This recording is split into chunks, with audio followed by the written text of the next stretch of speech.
Pandangan kita tentang kehidupan akan menentukan bagaimana kita hidup. Bahwa kita perlu mendapatkan kembali perspektif Alkitabiah yang benar. Karena banyak dari kita yang mengalami disorientasi akhir-akhir ini. Sekalipun aku berjalan di dalam lembah kekelaman, di dalam kehidupan ini, lembah kekelaman tidak akan terelakkan. Pengajaran yang mengatakan, oh kalau kita mengikuti tuntunan Tuhan, kalau kita ada di dalam perkenanan Tuhan, kita tidak akan kena badai, kita tidak akan melewati lembah kekelaman. Makanya semua orang berlomba-lomba cari tuntunan Tuhan dan perkenanan Tuhan supaya mereka nggak kena badai. Tapi setelah mereka cari tuntunan Tuhan, mereka mencari perkenanan Tuhan, toh tetap kena badai. Apa yang terjadi? Mereka kembali kepada pendetanya. Sering ya dengar seperti ini. Mereka kembali kepada pendetanya. Pak, katanya nggak bakalan kena badai. Mana buktinya? Saya kok kena badai? Pendetanya mungkin bilang begini, oh mungkin kamu kurang doa, kamu kurang iman, kamu kurang perpuluhan, kamu kurang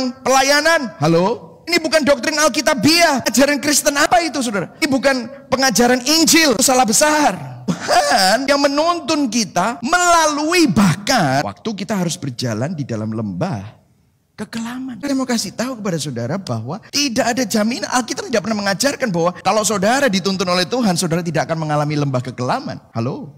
Jadi perspektif yang pertama, lembah kekelaman itu tak terelakkan. Kita melaporkan bahwa Rasul Paulus mengalami kapal karam 3 kali, akan digigit ular pada saat dia menyelamatkan diri, mengambil ranting-ranting untuk kayu bakar.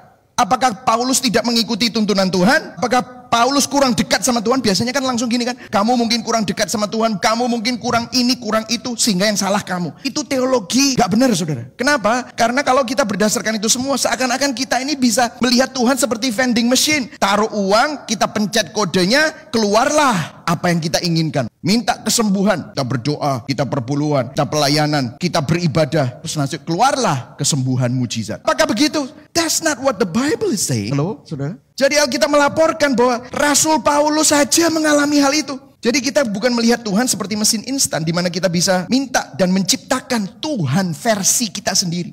Tuhan, kalau saudara menyembah Tuhan yang seperti itu bukan Tuhan, tetapi itu berhala. Halo, saudara. Tuhan tetap bersama dengan saudara. Apapun keadaan saudara. Yang setuju katakan amin. Kita harus belajar untuk hidup berdampingan dan tidak dilumpuhkan oleh ketakutan. Yang setuju katakan amin. Ketakutan memang bisa datang, tapi jangan izinkan ketakutan itu melumpuhkan kita. Mengapa? Perspektif yang ketiga. Tuhan selalu bersama dengan kita. Bahkan di dalam lembah kekelaman. Saudara, Daud bukan lagi berbicara tentang sang gembala. Tetapi Daud berbicara kepada sang gembala. Jadi intinya maksudnya apa? Transenden jadi imanen. Supernatural jadi personal. Ultimate jadi intimate. Keberanian kita to trust shepherd. Do you trust God as your shepherd? Apakah kamu mempercayai Tuhan sebagai gembalamu? Adalah gembalaku, men saudara. Lalu memberikan perlindungan dan penghiburan saat melewati lembah kekelaman.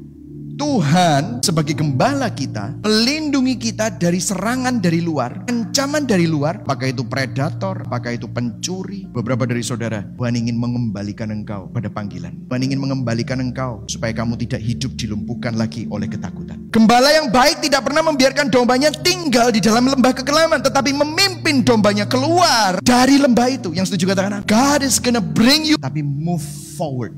Bersama siapa? Gembala agung kita, Yesus Kristus. Yang setuju katakan amin.